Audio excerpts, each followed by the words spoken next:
नमस्कार. UK Marathi story वर्ल्डमध्ये तुम्हा सर्वांचं मनपूर्वक स्वागत आहे. कथा आवडत असल्यास लाईक करा, कमेंट सेक्शनमध्ये जाऊन स्वाईप करून हाईक बटन दाबा, कथा शेअर करा आणि चॅनलला नक्की सबस्क्राईब करा. डेस्टिनी बंध अनोखे प्रेमाचे भाग 55. सकाळची वेळ. Dining room. सगळे नाश्त्याला बसले होते. नाश्ता करतच अहिल्याबाई सम्राट आध्याचे निरीक्षण करत होत्या. आज कधी नव्हे ते सावी आजीजवळ नाश्ता करायला बसले. सावी, काकीला म्हणावं तुमच्यासाठी खेळायला भावंड घेऊन या. आध्याकडे तिरक्या नजरेने बघत अहिल्याबाईने विषय काढला. तसे आध्या सम्राटने एकमेकांना पाहिले. आध्याचे हात आपसूक त्याच्या हातावर गेले तसे त्याने पकड घट्ट करून नजरेनेच तिला अस्वस्थ केले. सावी असताना तुम्हाला आमच्या बाळाची काय गरज मोठी आई? सम्राट त्यांच्याकडे बघत बोलला. 3-4 वर्षे झाली तुमच्या लग्नाला. नातेवाईकांमध्ये चर्चा व्हायला लागल्या.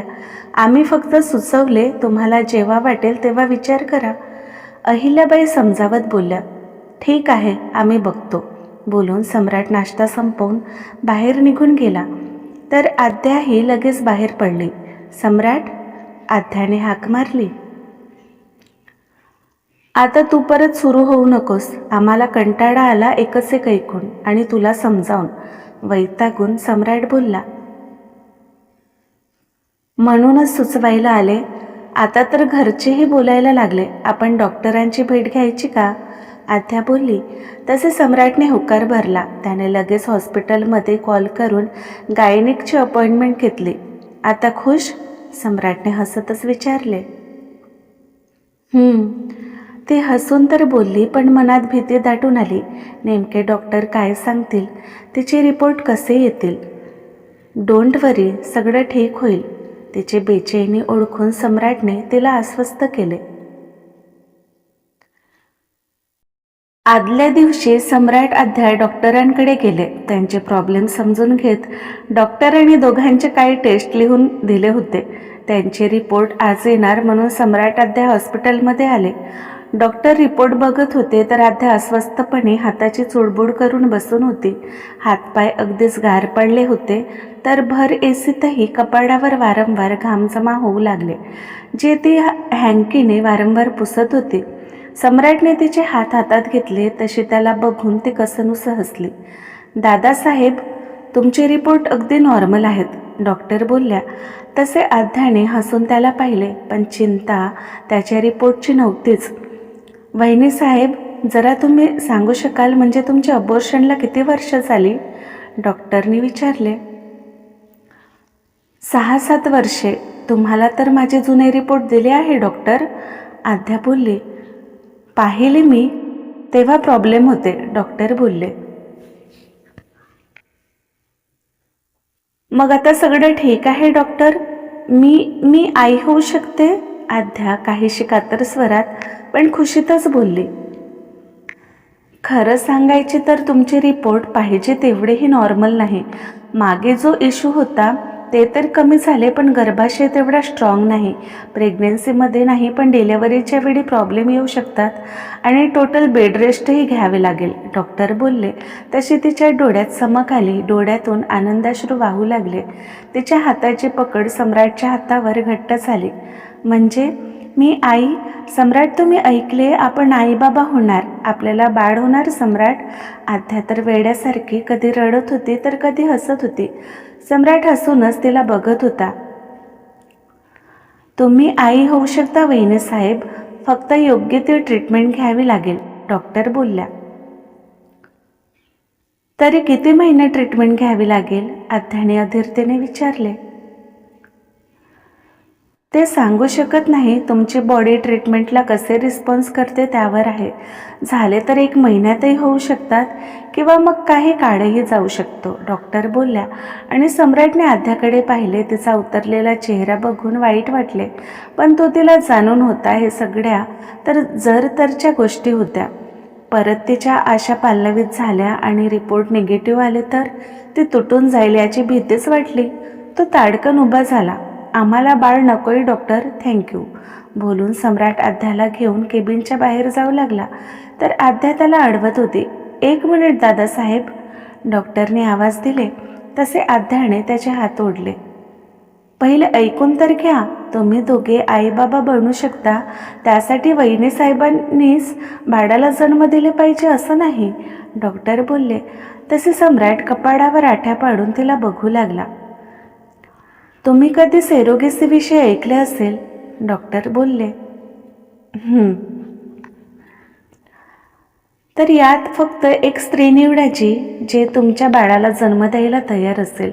मग त्यानंतर त्या स्त्रीच्या काही टेस्ट होतील. सगळं ओके असले तर मग तुमच्या आणि वहिनी साहेबांचे बेस आम्ही त्या स्त्रीच्या गर्भाशयात प्रोसेस करू.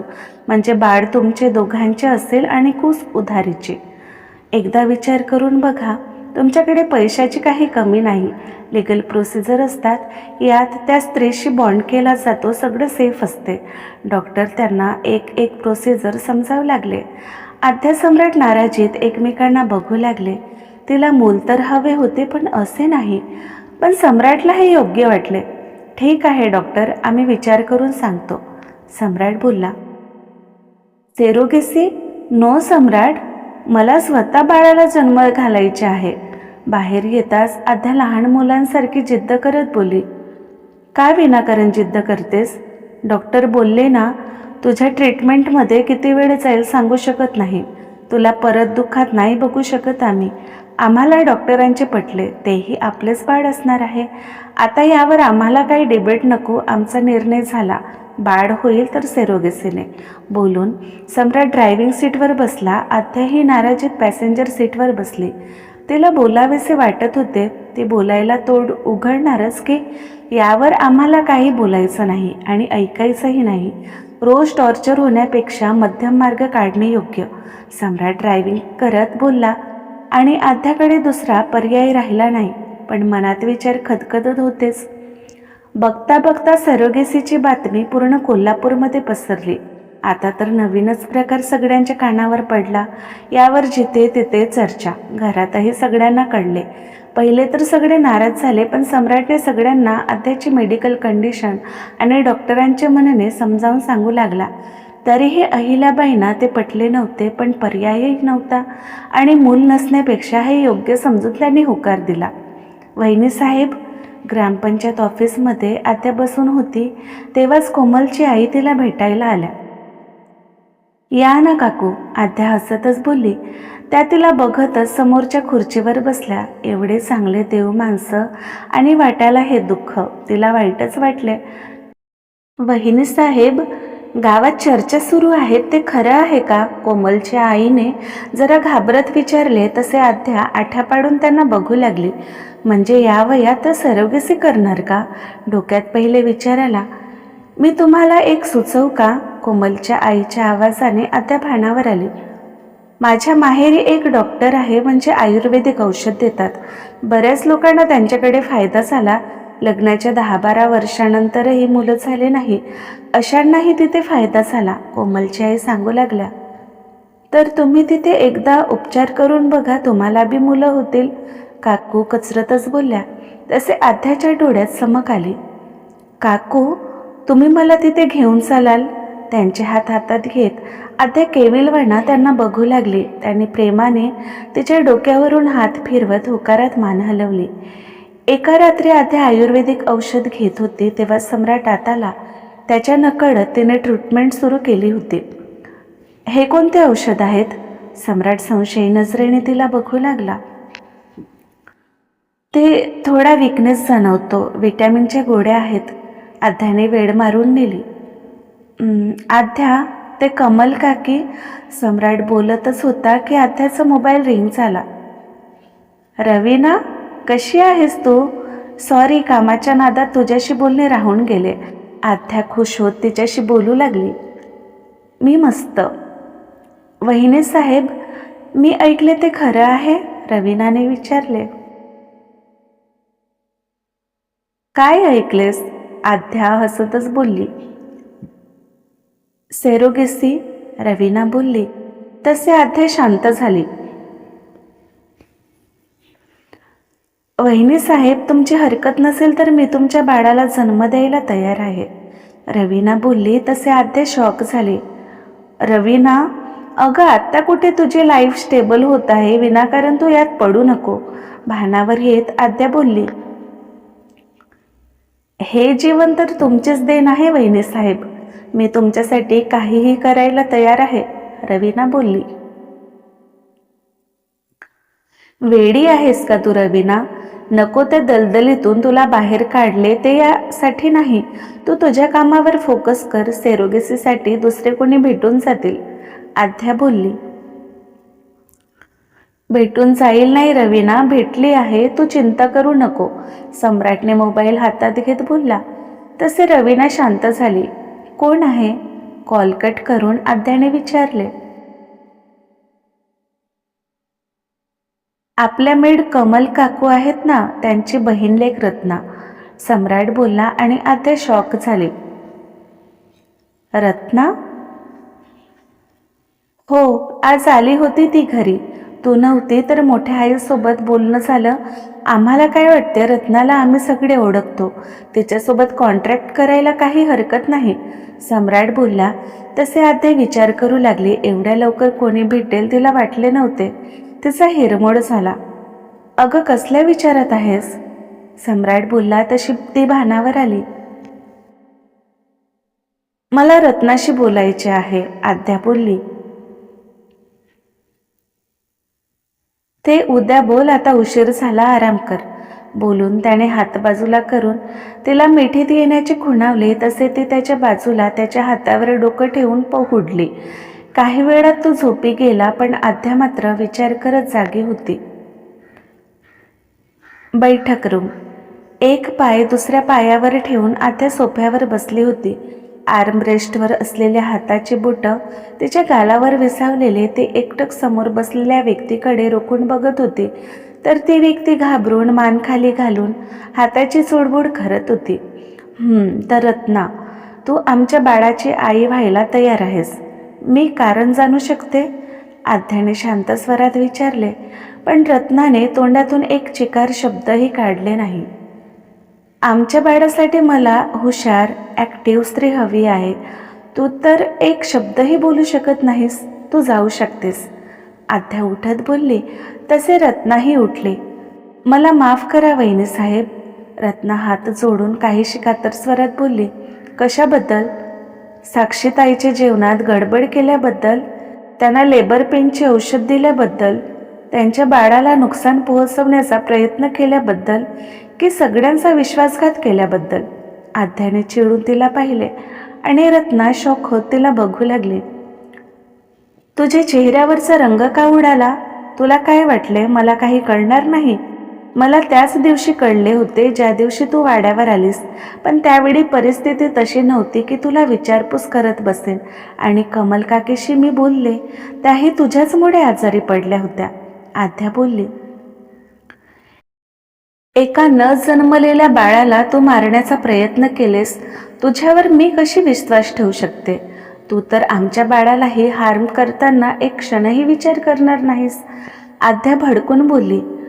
मला माफ करा वहिनी साहेब, चूक झाली माझी, पण मीही मजबूर होते. त्याने माझ्या मुलाचे अपहरण केले होते, त्याला मारण्याची धमकी दिली होती. मीही आईच आहे, माझ्या मुलासाठी केले सगळं वहिनी साहेब, आणि ही अपराधी भावना मला एक मिनिटही सुखाने जगू देत नाही.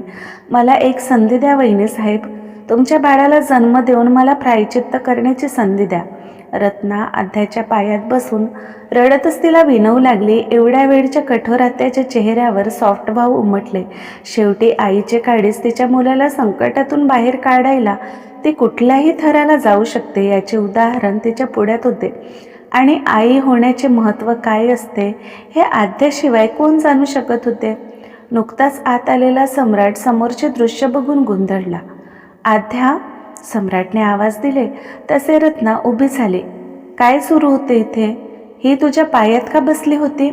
रत्नाकडे एक नजर बघून सम्राटने विचारले. मी इंटरव्ह्यू घेत होते, आद्या बोलली.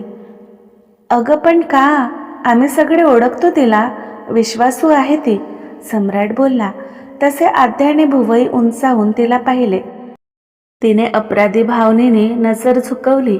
डोळे परत भरून आले. मी तर फक्त फॉर्मॅलिटी करत होते, आद्या बोलली. अच्छा, मग झाले फिक्स? सम्राट तिच्या जवळ आला तसे आध्याने एकदा रत्नाकडे पाहिले. तुमचा सगळ्यांचा विश्वास आहे तर मला काही आक्षेप नाही, आध्या बोलली तसे रत्नाने केविलवाणा तिला पाहिले. ओके, आम्ही डॉक्टरशी बोलतो, काय करावं लागेल मग आपण प्रोसिजर करायला घेऊ. सम्राटने लगेच डॉक्टरला कॉल केले. आपल्याला पहिले रत्नाच्या काही टेस्ट कराव्या लागतील. जर ती फिजिकली मेंटली फिट असेल तर मग बाकीच्या प्रोसेस सुरू होतील, असे डॉक्टर बोलले. बरं तुम्ही बोला, आम्हाला काम आहे, आम्ही जातो. सम्राट लगेच निघून गेला. बघितलेस, डोळे झाकून तुझ्यावर सगळे विश्वास ठेवतात. तुला जोही कोणता प्रॉब्लेम होता तो एकदा कोणाला तरी सांगायचे होतेस. जर साक्षीताई आणि बाळाला काही झाले असते तर? आध्या हाताची घडी घालून तिच्याकडे बघू लागली. माफ करा वहिनी साहेब, पण मी तुमच्या बाळाला स्वतःच्या जीवापेक्षाही जास्त जपेन. धन्यवाद माझ्यावर परत एकदा विश्वास ठेवण्यासाठी. हात जोडून रत्ना बोलली. यावेळी विश्वासघात खूप महागात पडेल तुला, लक्षात ठेव.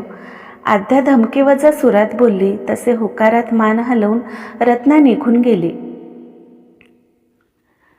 सेरोगेसीसाठी टीम तयार झाली. भारतात लागू नियमानुसार रत्ना सेरोगेसीसाठी पात्र होती. रत्नाची मानसिक कंडिशन अगदीच नॉर्मल होती. शारीरिक चाचणीही झाली, त्यातही ती सुदृढ होती. लिगल प्रोसिजरला सुरुवात झाली. दोघात बॉन्ड करण्यात आले. आध्या आणि सम्राटच्या विजापासून लॅबमध्ये भ्रूण तयार करण्यात आले. आज रत्नाच्या गर्भाशयात ते भ्रूण ट्रान्सप्लांट करणार होते. त्यासाठी सम्राट, आध्या, रत्ना तिघेही हॉस्पिटलमध्ये होते. रत्नाला भ्रूण ट्रान्सप्लांटसाठी आत घेऊन गेले तर आध्या सम्राट बाहेरच बसून होते. मान खाली घालून आध्या शांत बसून होती. तिला सारखेच गहीवरून येत होते. तिचे बाळ होणार याचे आनंद तर होतेच, पण बाळ दुसऱ्याच्या उदरात वाढणार याचे दुःख. पहिल्या महिन्यापासून ते 9व्या महिन्यापर्यंत गर्भात होणाऱ्या बाळाची वाढ, त्याची हालचाल, त्याचा पहिला स्पर्श, त्या वेदना आणि हातात घेतलेल्या तो कापसाचा नाजूक घोडा, याचा अनुभव ती घेऊच शकणार नव्हती. तिच्याही नकळत आध्याचे डोळे वाहू लागले. सम्राट तिलाच बघत होता. तिच्या मनाच्या वेदना तोच तर समजू शकत होता. त्याने हळूच तिला जवळ ओढले. तशी त्याच्या मिठीत शिरत आध्याने तिच्या अश्रूंना वाटमोकळी करून दिली. त्यावेळी सम्राटही हळवा झालेला. तोही तर बाबा होता त्या बाळाचा. आध्याच्या उदरात त्याचे बाळ वाढले असते तर त्यानेही जवळून अनुभवले असते त्याला. त्याचे डोहाळे पुरवले असते. रोज तासनतास त्याच्याशी गप्पा मारल्या असत्या. दोघांनी मिळून त्याची हालचाल एन्जॉय केली असती. तिच्या पोटाला कान लावून तो बाळाचे हार्टबीट ऐकू शकला असता. बेबी शॉवर धूमधडाक्यात साजरे केले असते. प्रेग्नन्सीचे फोटोशूट केले असते. आणखी काय काय. पण या केसमध्ये तो असं काहीच करू शकणार नव्हता. जेव्हा बाळ हातात येईल तेव्हाच तो त्याला अनुभवू शकणार होता. त्याचे नाते जुळणार होते. शांत हो ना बायको, आपले बाळ येणार याची खुशी मनव. अशी रडून स्वतःला कमजोर करू नकस. तू तर तसेही त्या बाळाच्या सोबत असणार आहेस. हक्काने तू त्याला फील करणार आहेस. पण आमचे बाळ असूनही आम्ही यातले काहीच अनुभवू शकणार नाही. तरी बघ, खुश आहोत आम्ही. सम्राट काहीसा गालात हसत बोलला. आध्याने मानवर करून त्याला पाहिले. त्याच्यापेक्षा तर दुःख त्याच्या डोळ्यात दिसत होते. सॉरी सम्राट, आध्या बस एवढेच बोलू शकली. त्यावेळी ती स्वतःचा विचार करत होती, पण सम्राटच्या मनावर काय बेतत असेल तिने विचार केलाच नव्हता. आता त्याचीच गिल्ट तिला वाटत होते. सगळ्यांना बायकांचे दुःख दिसतात, पण पुरुषाचे नाही. बायकांना कोणी टोचून बोललेले आपल्याला कळतात, पण पुरुषांनाही टोचून बोलणारे असतात ना, तोंडावर नाही तर मागे त्याचे हसू करणारेही असतात. अरे याला मूल होत नाही, याच्यातही काही दोष असेल. नुसता बघायलाच दांडगा गडी आहे, पण बाकी कोणास ठाऊक हा बायकोला खुशी ठेवण्यात सक्षम आहे की नाही. स्त्रियांचं बरं असते. काही प्रॉब्लेम असले, दुःख असले तर रडून, कांगवा करून, आक्रोश हट्ट करून तिचे मन ती दुसऱ्याजवळ रिते करत असते. पण पुरुष नाही, त्यांना मर्यादा असतात. जर तोच हरला तर ढासळलेल्या तिला कसा सावरेल. फक्त तिच्यासाठी त्याला खंबीर उभे राहावे लागते. आणि सम्राट तेच तर करत होता. त्यालाही आस होती बाळाची. त्यालाही वाटत होते त्याला कोणीतरी बाबा म्हणून हाक मारावे, त्याच्यासोबत परत एकदा स्वतःचे बालपण जगावे. पण आध्याचे दुःख बघून तो स्वतःचे मन मारून तिला समजावत होता, तिला सावरत होता. आज दोघेही एकमेकांच्या मिठीत मन हलके करत होते. तो तिला सावरत होता तर ती त्याला. काही वेळाने रत्नाला बाहेर आणले तसे दोघेही उभे झाले. आम्ही ट्रान्सप्लांट केले, 2 आठवड्यानंतर कळेल सक्सेस झाले की नाही. तोवर यांची काळजी घ्या, हेल्दी डाएट, भरपूर आराम, डॉक्टर बोलले. थोडा वेळ डॉक्टरांशी बोलून सगळे घरी जायला निघाले. आध्याने रत्नाला आधार देत खाली घेऊन गेली. काही वेळातच सगळे वाड्यावर पोहोचले. सगळे वाटच बघत होते. आध्या, सगळे ठीक आहे ना? जानकीबाईने अधीरोत विचारले. 2 आठवड्यांनी समजेल रत्ना प्रेग्नेंट आहे की नाही, आध्या बोलली. तसे सगळेच गोंधळून तिला बघू लागले. आई, गर्भधारण व्हायला 14 दिवसाचा कालावधी लागतो. मग डॉक्टर टेस्ट करून कन्फर्म करतील प्लांटेशन सक्सेस झाले की नाही. त्यांची प्रश्नार्थक नजर बघून आध्याने समजावले. ठीक आहे मीना, रत्नाला तिची रूम दाखव आणि तिच्या जेवणाची नीट काळजी घ्यायची. आणि रत्ना, काही हवं असेल तर आम्हाला कळवा. अहिल्याबाईने सूचना दिल्या. त्यानुसार मीनाने खालीच असलेल्या एका रूममध्ये रत्नाला घेऊन गेली. तुमचे दोघांचे चेहरे का उतरले आहेत? काळजी करू नका, सगळं ठीक होईल. अहिल्याबाईने सम्राट आत्याच्या डोक्यावरून प्रेमाने हात फिरवले. तसे दोघांनी स्माईल केली. रात्रीचे जेवण झाले तसे आद्या रूममध्ये येतीचे औषध घेऊ लागलीच की सम्राट आला. आद्याने नुकतेच तोंडात गोळी टाकली. त्याला बघून तिच्या तोंडाचा आ आणि वर केलेली मान तसेच राहिले. तिने घाईने गोळी गिळून पिशवी ड्रॉवरमध्ये टाकले, पण सम्राटच्या ते लक्षात आले. आम्ही बऱ्याच दिवसापासून बघत आहोत, तुला कशाचे औषध घेत आहेस तू? सम्राट तिच्याकडे रोखून बघू लागला. कशाचे काय? मी बोलले ना तुम्हाला विकनेस जाणवतो. त्याच्याच आहेत विटॅमिनच्या गोळ्या, आद्या नजर चोरून बोलली. तुला खोटं बोलता येत नाही बायको, मग का उगाच प्रयत्न करतेस?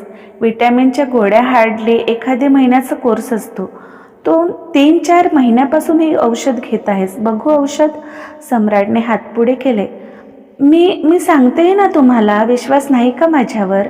आध्याने त्याचे हात हातात घेत त्याच्या डोळ्यात पाहू लागली. विश्वास म्हणशील तर खूप आहे, पण आम्हाला कळायला हवं तू कशाचे औषध घेत आहेस. आम्हाला तुझी काळजी आहे बायको. विनाकारण कोणत्याही औषध घेतल्याने तुझ्या प्रकृतीवर त्याचा असर होऊ शकतो आणि ते आम्हाला नको आहे.